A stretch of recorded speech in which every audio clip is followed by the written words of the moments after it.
Selamat pagi jemaat Tuhan yang terkasih. Sebelum kita menerima renungan firman Tuhan hari ini, terlebih dahulu kita berdoa. Ya Allah Bapa kami yang di sorga, terpujilah Engkau Tuhan yang memberkati, melindungi kami hingga kami memperoleh sukacita, kesehatan pada pagi hari ini.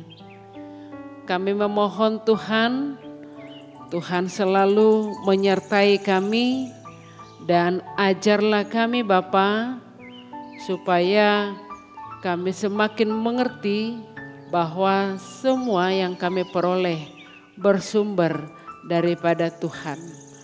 Biarlah kuasa Roh-Mu yang selalu ada di dalam hati dan roh kami. Terpujilah Engkau Tuhan. Amin. Bapak Ibu Saudara jemaat yang dikasihi Yesus, renungan kita pada hari ini Kamis 7 Juli 2022 tertulis di 1 Tawarikh 29 ayat 11, demikian firman-Nya. Ya Tuhan, punyamulah kebesaran dan kejayaan, kehormatan, kemasyuran, dan keagungan. Ya, segala-galanya yang ada di langit dan di bumi. Ya Tuhan, punyamulah kerajaan, dan Engkau yang tertinggi, itu melebihi segala-galanya sebagai kepala.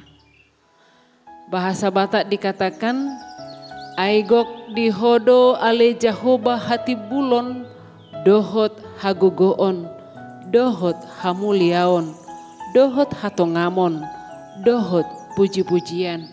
Gok dihodo tahe nang saluhut na di Banua Gijang, dohot na di tanoon.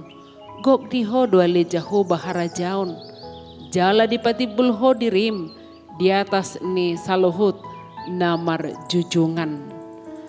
Demikian firman Tuhan.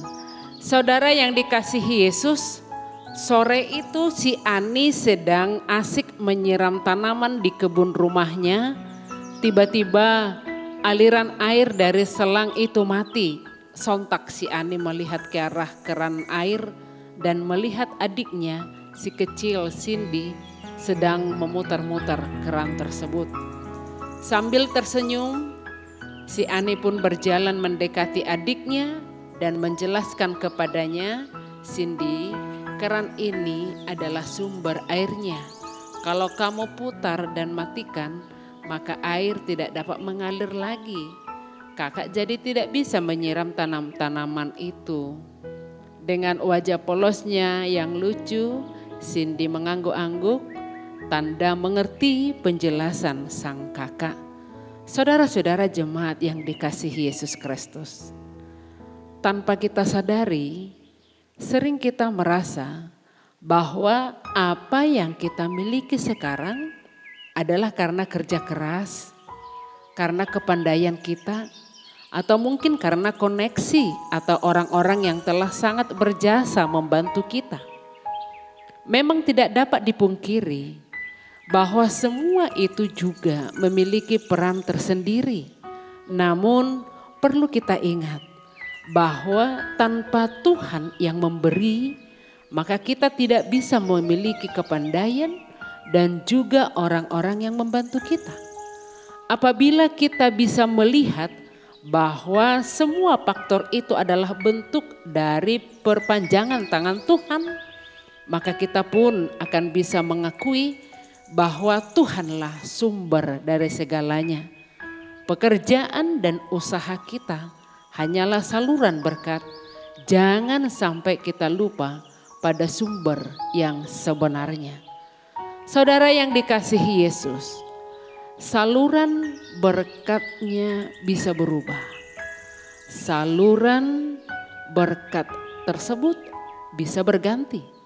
Tetapi kalau sumber berkat sama, maka aliran berkat itu akan senantiasa mengalir. seperti sebuah selang yang dipakai sebagai penyalur air dari keran ke tanaman, mau diganti selang model dan warna apapun, selama selang itu tetap menancap pada kerannya, maka air pun akan bisa mengalir. Saudara, Tuhan bisa memakai siapa saja atau melalui pekerjaan apa saja untuk mengalirkan berkat-Nya pada kita. Karena itu, jangan melihat pekerjaan kita atau seseorang sebagai sumber berkat kita. Demikian pula, lihatlah bahwa hidup kita ini juga sebuah selang yang dipakai Tuhan untuk mengalirkan berkat-Nya. Dia memberikan berkat-Nya bukan untuk berhenti sampai di kita saja, tetapi agar orang-orang di sekitar kita juga bisa ikut merasakan kebaikan Tuhan melalui hidup kita. Sama halnya juga dengan sebuah sumur yang mata airnya sangat baik. Jika selalu ditimba, maka setiap hari air jernih dan tidak akan pernah kering. Selalu ada air di dalamnya. Namun anehnya, kalau dalam satu hari saja airnya tidak ditimba, ketinggian air yang ada di dalam sumur itu tidak meningkat. Tapi sama seperti semula, sumur yang tak pernah lagi diambil airnya pun bahkan akan cenderung airnya tetap stabil ketinggiannya. Namun kalau kita telusuri itu akan kotor dan beracun, tak layak diminum. Inilah hukum alam. Di mana di dalam alam terdapat misteri bertujuan untuk selalu memberi dan adanya keseimbangan. Yang sesungguhnya kehidupan kita juga sama, serupa dengan sumur itu. Pada umumnya orang berpikir bahwa jika kita memberi apa yang kita miliki, pasti akan berkurang dari apa yang dimiliki semula. Saudara jemaat yang dikasihi Yesus Kristus, ketika Raja Daud menerima persembahan dari bangsa Israel untuk membangun bait suci di Yerusalem, dia berdoa, sebab siapakah aku ini dan siapakah bangsaku sehingga kami mampu memberikan persembahan sukarela seperti ini. Sebab daripadamulah segala-galanya dan dari tanganmu sendirilah persembahan yang kami berikan kepadamu. Lalu ia menambahkan, punyamulah segala-galanya. Itu yang dikatakan di 1 Tawarikh 9 ayat 14 sampai 16.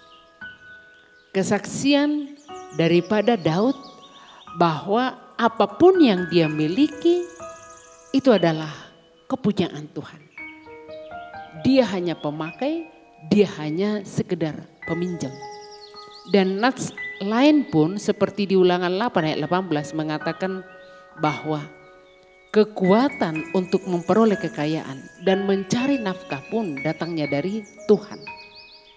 Ketika memahami bahwa semua yang kita miliki hanyalah pinjaman, kita akan tergerak untuk mengendurkan pegangan kita terhadap harta dunia ini, terhadap pangkat jabatan, dan hidup dengan hati serta tangan terbuka, leluasa berbagi dengan sesama karena sangat bersyukur atas kebaikan yang diterima setiap hari.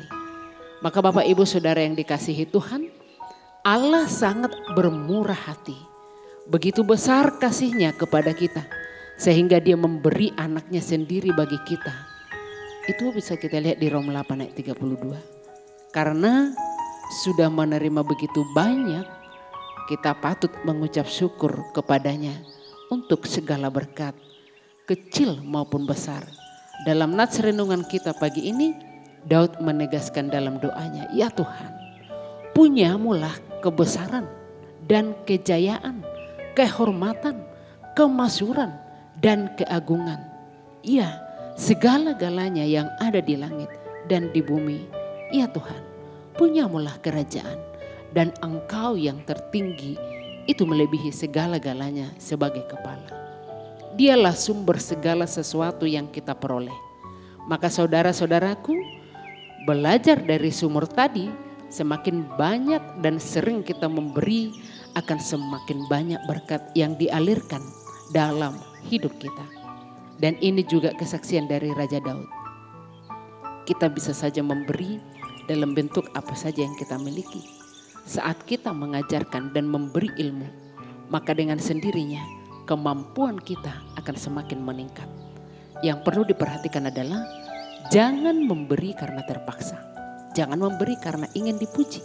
Jangan memberi untuk menunjukkan bahwa kita kaya. Dan jangan memberi karena kebiasaan. Sebaiknya kita memberi karena menginginkan orang lain agar bisa bahagia, bisa hidup lebih baik dan layak.